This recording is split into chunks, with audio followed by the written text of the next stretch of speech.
So I want to talk just a little bit about New Maloney's as well on the Stanislaus River. Unless there's some questions about Shasta Sac River.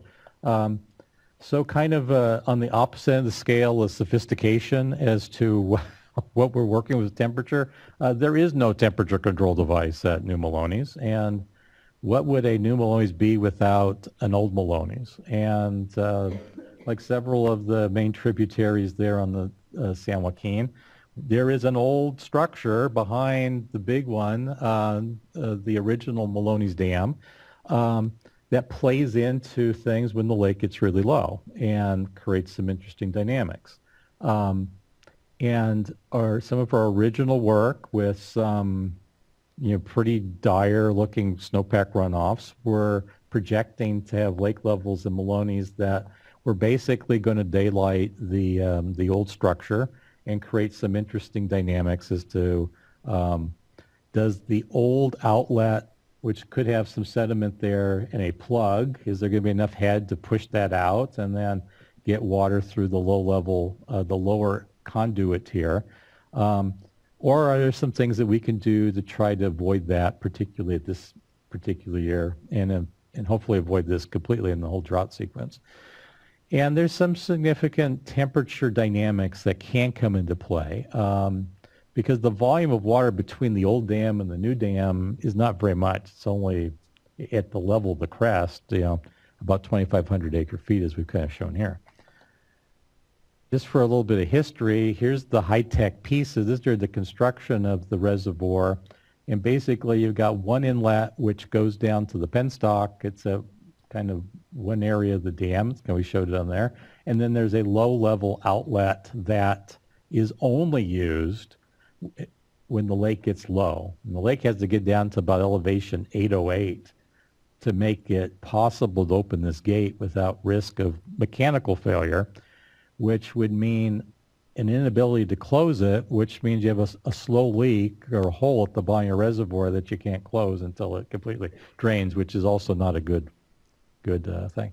Now this low-level outlet, which looks kind of small here's with some folks in front of it. It's not a small thing, but that's basically where we are thinking some of the water could be coming through this year as the lake gets in the July timeframe.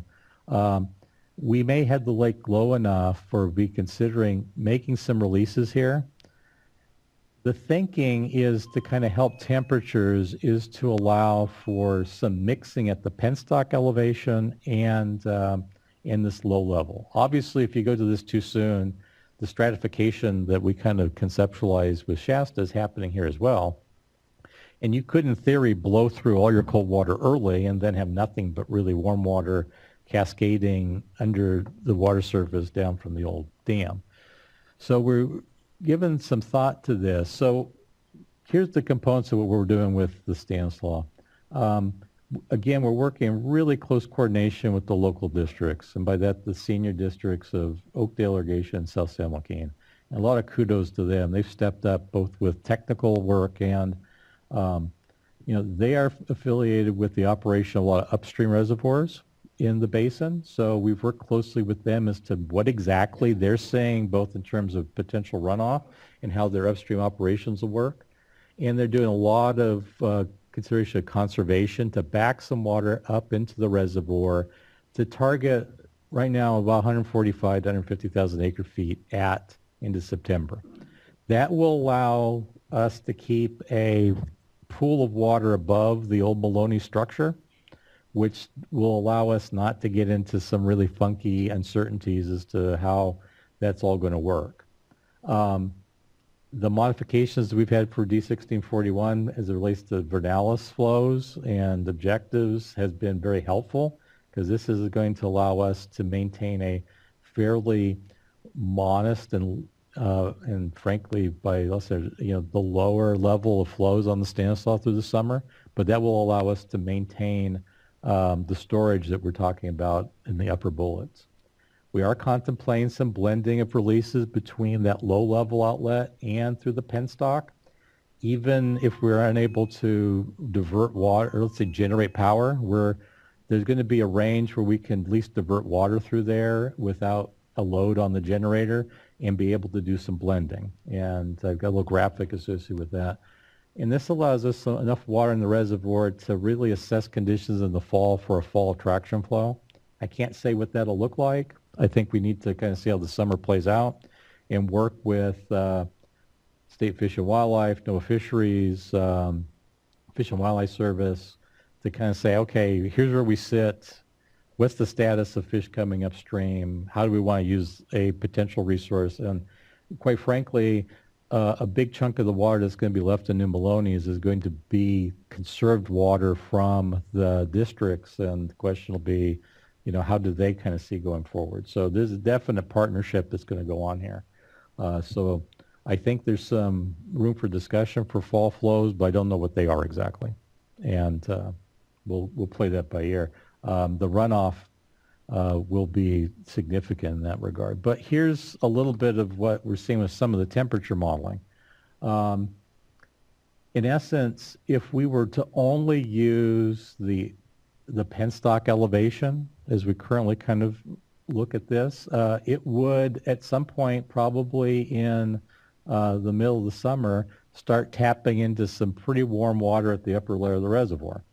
And I picked Knight's Ferry because that's at least it's a little ways downstream from Goodwin Dam. And, it could get pretty warm at that point. Above 70 degrees is probably not anyone's idea of a cold water fishery spot. If we were to do a lot of blending, let's say we open the lower level outlet to some degree and allow some blending in there, we can cool that to a point and probably take the edge off of it, but it has a trade-off for the fall because you're going to use up, as you get lower in the lake, some of your cold water that you have, and maybe if you need that cold water for an attraction flow, some returning fish, we need to work through this with the fish agencies within the Stanislaw Operating Group to think about how do we balance this. There's obviously a trade-off here. There's probably how you balance that exactly as we get closer to it. We can work with the real time and figure out how to get through that part of it. So there's some potential there to at least get that peak knocked off, and how you balance that with what happens later on when you have the returning fish. That'll be the key, and I think that's one that we'll want to do real time with the fishery groups there. That's kind of the summary is what we're doing with New Melones. One quick clarification. The target that you worked with the districts was 145 to 150. Is that, just to reiterate, that keeps you at an elevation that, above the old dam? Yeah, if we go back to that, because I see the elevations here, I wasn't sure what the storage. Yeah, about the crest of the old dam, for talking purposes, around 100,000. So to give yourself a little bit of buffer there so water doesn't have to go do this and snake through. Yeah. And that's kind of an end September number. So as you're earlier on, you're probably at 200,000 plus. Right. We probably won't cross that threshold with that elevation of 808 to be able to access that low-level outlet in this particular scenario, just because of the mechanics of the valve there. Probably until mid to late July, I think. Depends again on the inflows and some of the conservation efforts. But that's probably where that peak was happening, is about that time. So you're right at a place where you could do some you could actually operate the two at the same time. So the moons are kind of aligning at that point where you could do this, and I think that's where we have to jump on that with the fishery. It's remarkable amount of coordination that you've done in the local districts in both Shasta and New Melones. So I just want to acknowledge all that work to come to this point. So, thank you. I just have to do a lot of credit to the districts. They've really kind of stepped up and said, hey, let's really talk about what we can do, and as a sense of teamwork, I think it's been a really good shining point into how we've come together during the emergency. Other questions? Well, I don't want to take up a lot of time on this, and I think it might be better, when the fish agencies come up, but do any of you have comments on how things have been improved this year with respect to monitoring?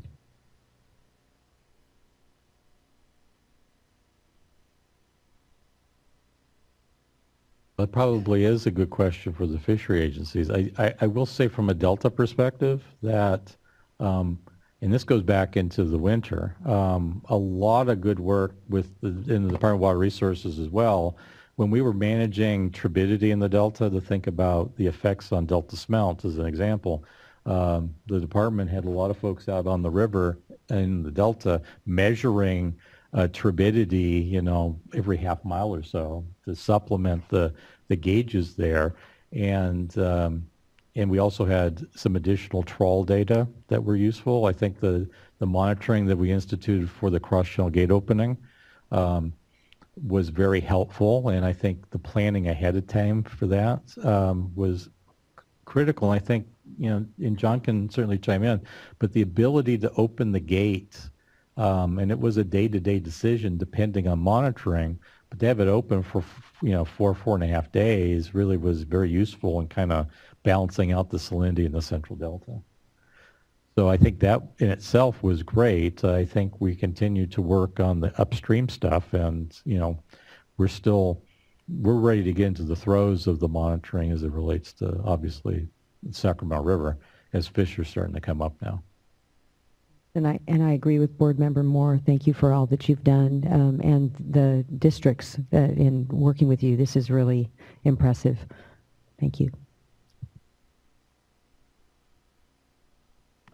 Yeah, it's a lot to absorb. The last two, it's sobering and just a set of amazingly horrible choices to balance. So thank you for that, and I know we'll have more robust conversation about that through the day, and it probably would be good to also, and maybe you're doing this, have some smaller meetings with the team and with some of the other stakeholder groups so they understand what you're trying to do. Today is helpful. You may have already been doing that. Yeah, we because they may have ideas too. We continue to do that. Obviously, this is a fast-moving train, and as we work through some of the details, we're trying to get out with the stakeholders, and obviously, there's some things are,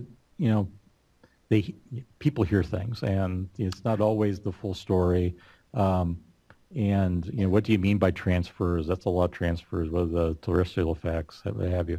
But I think as we've talked through them, it's made a lot more sense as a package. Obviously, there are trade-offs, and some of them are, not optimal, but probably in the light as a package of things, and I use that in a loose sense in terms of it's not all one. There's no unifying agreement per se, but I think we're prepared to talk and presentation like this. I appreciate the time to go through things like stratification of Shasta Lake. I mean, it's in a temperature control device.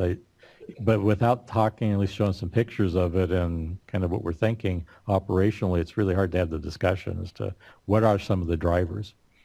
No, I appreciate that. I mean, I think it helps with our group, that community effort to try and grapple with it, because otherwise we're spending all of our time on rumor control and dealing with bumper sticker levels of debate and dialogue, and the issue is too serious and the stakes are too serious. And as much time on that as we have. We still have to do it, but figuring out how to get to where the real conversation is really important. So appreciate you taking the time.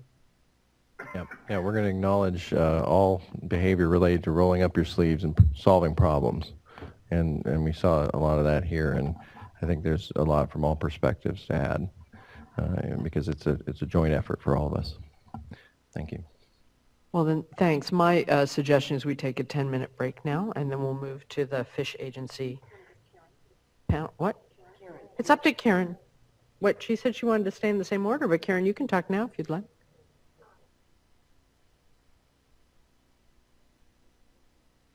Why, did you mind going now? Why don't you go ahead? That will be fine.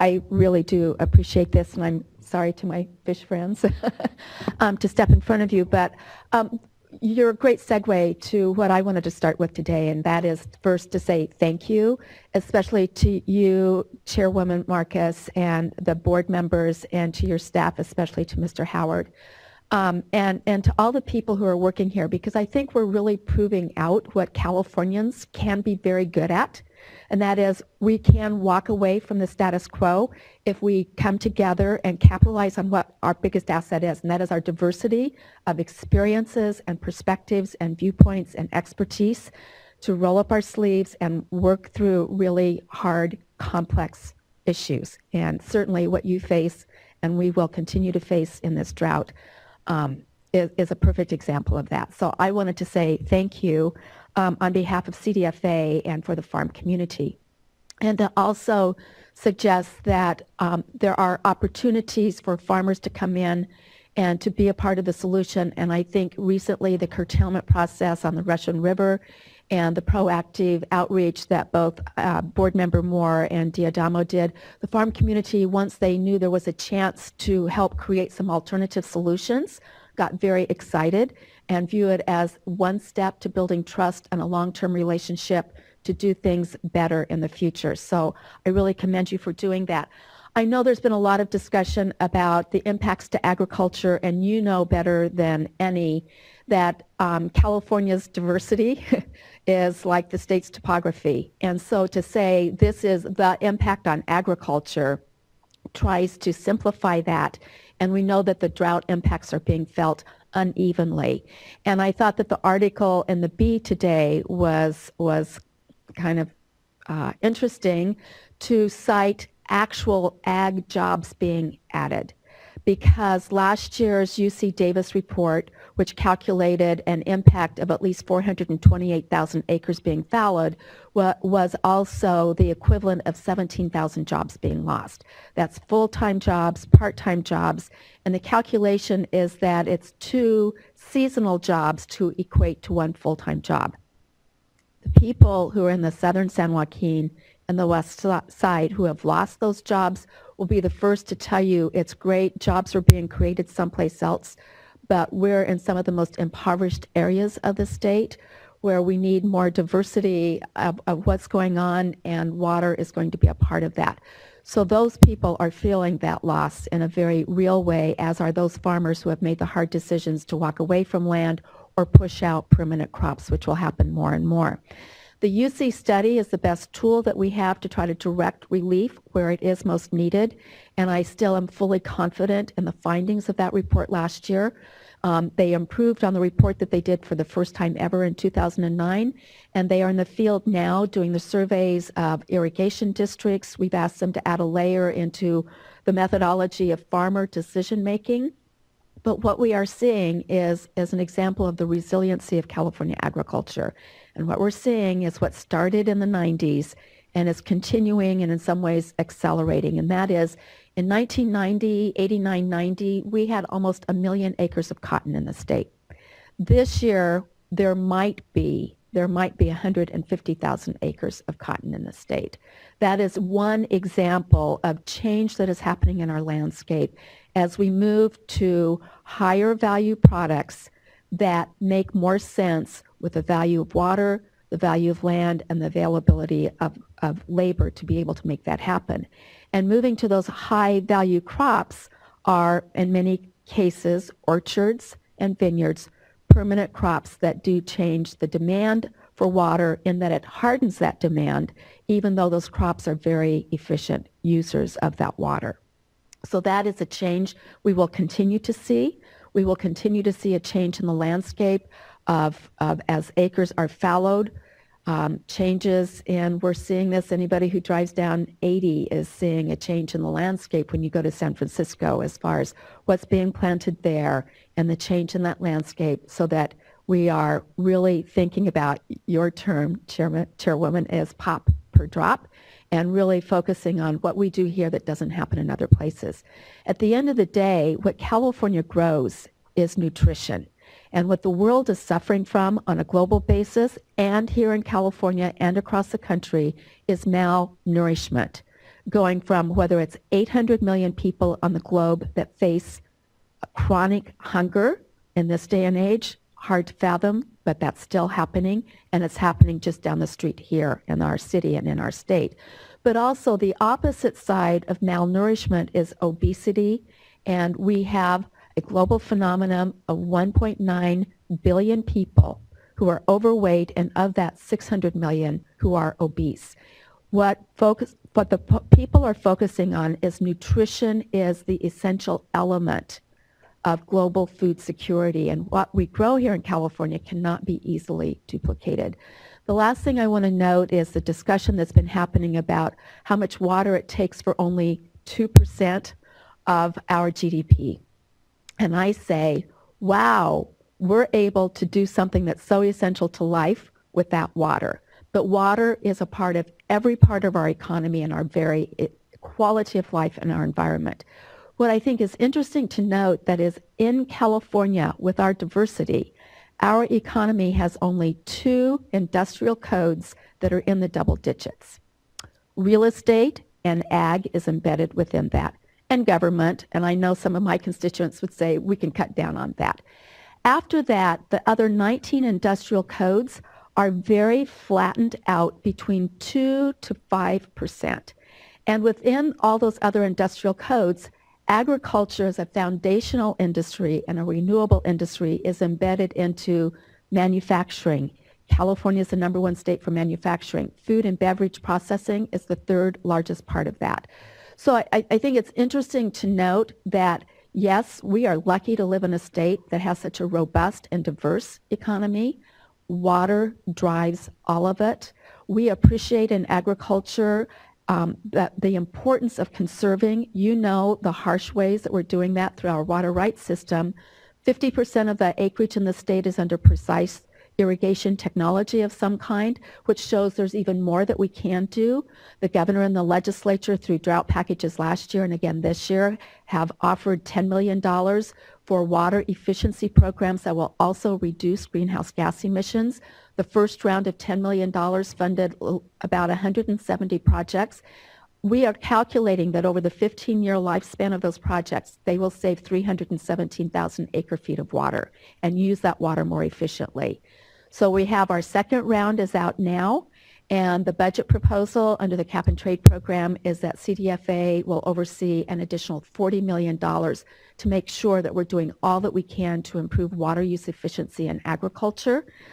We also will be funding a Healthy Soils initiative, which is part of improving water holding capacity and lowering the amount of irrigation that has to happen.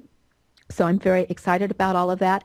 In addition to that, I want to note that I've never had so many phone calls from Silicon Valley and venture capitalists that want to step into this space and help us be even more efficient with water use in agriculture.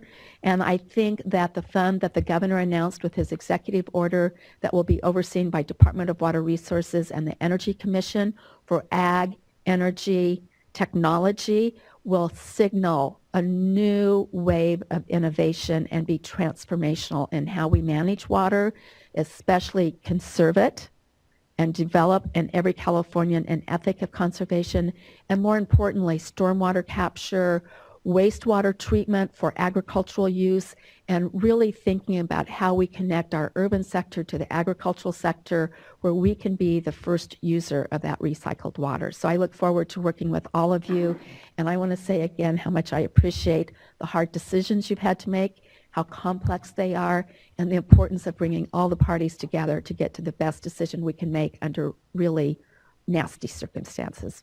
Thank you for this opportunity. I really do appreciate it.